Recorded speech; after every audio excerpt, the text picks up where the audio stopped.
فیصلے کے سال آ رہے. اب دنیا کی زندگی میں زیادہ وقت باقی نہیں, پوری دنیا کی زندگی میں زیادہ وقت باقی نہیں.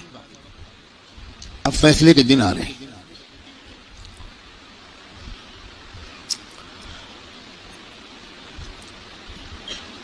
پہلے جیسا اب زمانہ نہیں ہے. ایک ایک دن جو گزر رہا ہے یہ فیصلے کے دن سے ہمیں قریب کر رہا ہے. اور فیصلے کے دن کی جو سب سے بڑی علامت ہے کہ اب فیصلے کا دن قریب ہے وہ ہے فلسطین کے حالات.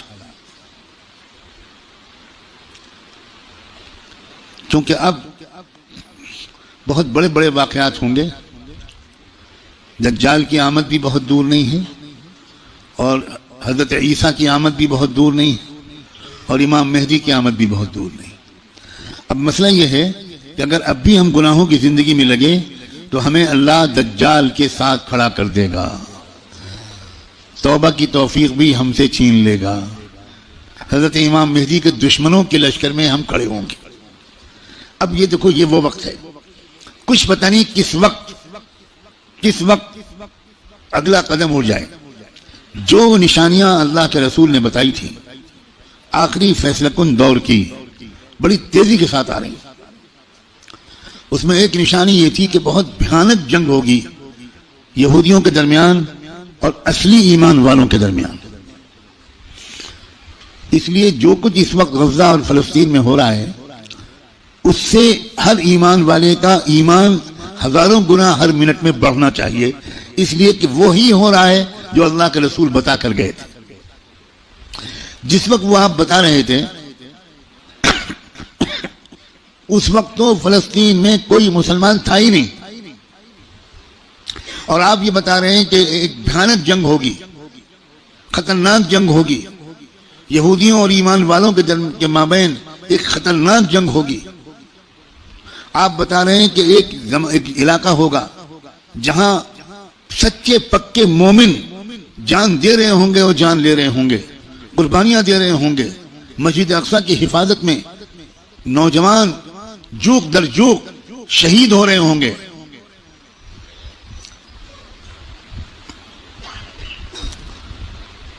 اور اللہ وہاں کے مجاہدوں سے سب سے زیادہ خوش ہوگا. اصلی ایمان والے وہیں پر ہوں گے. یہاں تک کہ جب صحابہ نے پوچھا کہ یہ لوگ جن کے بارے میں آپ کہہ رہے ہیں سچے پکے مومن یہ کہاں ہوں گے, آپ نے فرمایا یہ بیت المقدس اور اس کے چاروں طرف ہوں گے, مسجد اقصیٰ اور اس کے چاروں طرف ہوں گے. بالکل ٹھیک وہی جو کچھ آپ نے فرمایا تھا اس وقت وہاں ہو رہا ہے. ہم لوگ اسی زمانے میں ہیں, آپ اس سے خوش ہوں یا آپ اس سے ناراض ہوں, ہم کو اللہ نے وہی زمانہ عطا فرمایا جس میں ہم اپنی آنکھوں سے اللہ کے رسول کی بات کو سچا پکا ہوتا ہوا دیکھ رہے ہیں. تو اس وقت وہاں جو ہو رہا ہے اس سے ہر لمحے ایمان کو بڑھنا چاہیے ہمارے. یہ ہمارا ایمان کی مضبوطی کے وجہ لوگ الٹا سمجھ رہے ہیں.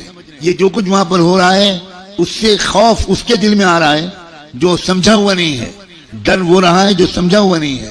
لیکن جو سمجھا ہوا ہے قرآن و حدیث کو, اللہ کے رسول کی باتوں کو, وہ یہ کہہ رہا ہے کہ یہی تو وہ فرمایا تھا اللہ کے رسول نے, جو ہو رہا ہے وہی ہو رہا ہے جو اللہ کے رسول فرما کر گئے تھے. اس کا مطلب یہ ہے کہ آپ کی نبوت برحق ہے, آپ سچے رسول ہیں. آپ نے اس وقت یہ فرمایا تھا جب اس کے کوئی آثار نہیں تھے.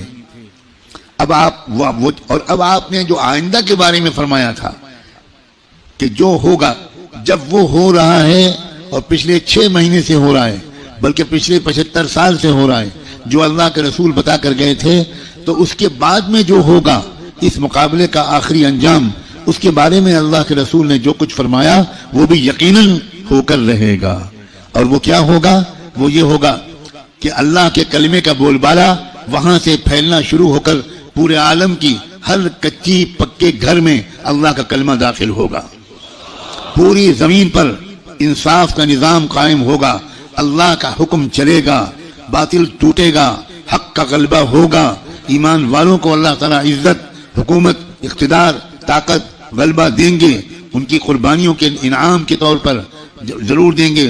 اور پھر دجال کا قتل ہوگا, دجال سے چھٹکارا ملے گا, پوری دنیا میں لا يبقى بیت مدر ولا وبر الا وتدخل فيه کلمۃ الاسلام بعز عزیز او بذل ذلیل. اللہ کے رسول کی حدیث کے الفاظ ہیں کہ کوئی کچا پکا گھر یا کوئی خیمہ ایسا نہیں بچے گا جس میں اللہ کا کلمہ داخل نہ ہو جائے، طاقت کے بل پر یا قبول کر کے داخل ہو کر رہے گا.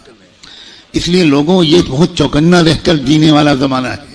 اگر اسی طرح غفلت میں رہے جس طرح اب تک جی رہے ہیں تو ہمیں خبر بھی نہیں ہوگی، اور اللہ کی طرف سے فیصلہ ہو چکا ہوگا کہ اس نالائق فاسق فاجر خطاکار گنہگار مسلمان کو میں دجال کا ساتھی بناؤں گا.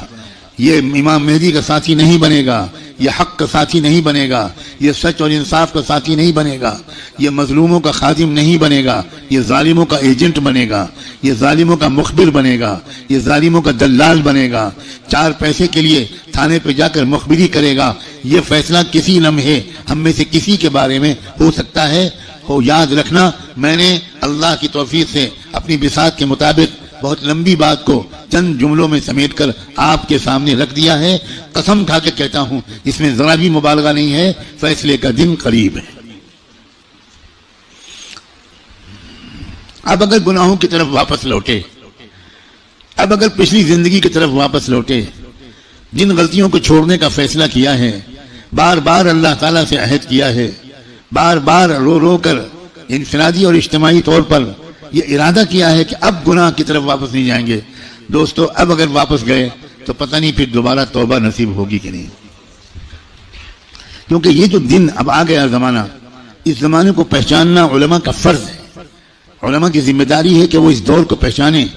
پچھلے دور کی روایتی باتوں سے کام نہیں چلے گا. اب آپ کو اکابر علماء کے پاس رہنا پڑے گا، کچھ مہینے گزارنے پڑیں گے، تربیت لینی پڑے گی، ان کا اعتماد حاصل کرنا پڑے گا. جب اعتماد ہوگا تب وہ آپ کو خاص خاص باتیں بتائیں گے، تب وہ آپ کو اپنے سینے کا علم منتقل کریں گے، تب آپ کو وہ امانت سونپیں گے، آپ کو ایک ذمہ داری سونپیں گے کہ بھئی کس طرح امت کے عوام اور خواص کو، امت کے مردوں اور عورتوں کو، اور خاص طور پر امت کے نوجوانوں کو کس طرح سنبھالنا ہے. سب سے زیادہ بنیادی بات اس وقت مجھ کو اپنے سے بھی کہنی ہے اور آپ سے بھی، وہ ہے استقامت. اب جمنا ہے، کہو انشاءاللہ. اب تقوی پر جمنا ہے، اب اللہ کی اطاعت پر جمنا ہے، اب گناہوں سے دور رہنا ہے، اور جیسے کوئی غلطی ہو جائے سب کام چھوڑ کے اللہ سے معافی مانگنی، دیر نہیں کرنی.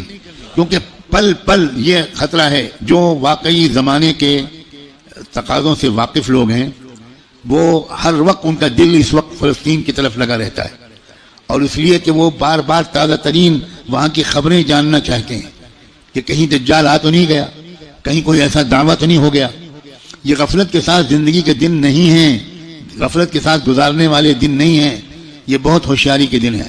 اور یہ بھی یاد رکھنا، الٹے سیدھے مقرروں اور مولویوں، الٹے سیدھے جو اپنے آپ کو عالم کہتے ہیں اور ہیں وہ جاہل، ان کی باتوں کے چکر میں مت آنا.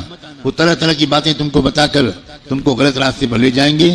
جو سچے پکے اکابرین ہیں، بڑے بڑے بزرگوں کی صحبت یافتہ، قرآن مجید کے مفسر، قرآن کو گہرائی سے سمجھنے والے، اللہ کے رسول کی منشا کو سمجھنے والے، پوری زندگی کے 24 گھنٹے اللہ کے دین کی خدمت میں گزارنے والے، جن پر وقت سارے بزرگوں نے اعتماد کا اظہار کیا، ان کی بات ماننا ہے. ورنہ سوشل میڈیا پہ جاؤ تو 50 انجینئر ملیں گے، اور 50 ڈاکٹر ملیں گے، اور 50 طرح طرح کے لوگ ملیں گے جو اسلامی پروگرام چلا رہے ہیں. ہمارے نوجوانوں کو نہیں معلوم کہ اسلام کی ویب سائٹس کے نام سے جو ویب سائٹس چل رہی ہیں اس میں سے تقریباً 70% یہودیوں کی ویب سائٹس ہیں، اور باقی قادیانیوں کی ویب سائٹس ہیں، کچھ ہمارے ملک کے ہندوؤں کی ویب سائٹس ہیں جو اسلام کے نام پر چل رہی ہیں. اور اس میں قرآن کا درس ہوتا ہے، احادیث کا درس ہوتا ہے، مسئلے بتائے جاتے ہیں، اور ہمارے نوجوان وہ بیچارے بجائے علماء سے جڑنے کے وہ سوشل میڈیا سے مسئلے معلوم کرتے ہیں.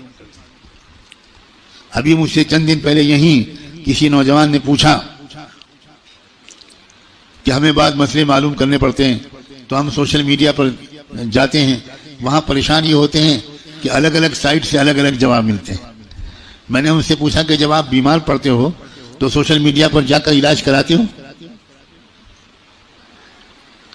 آپ کو کینسر ہو جائے تو آپ فوراً سوشل میڈیا کی سائٹ کھولو کہ ٹریٹمنٹ آف کینسر، اور علاج شروع کرو تو اتنا ضرور فائدہ ہوگا اس علاج سے کہ اگر وہ علاج نہ کراتے تو سال 2 سال گھر والوں کو تیمارداری کرنی پڑتی. سوشل میڈیا کے علاج سے انشاءاللہ بہت جلدی گھر والوں کی پریشانی دور ہو جائے گی.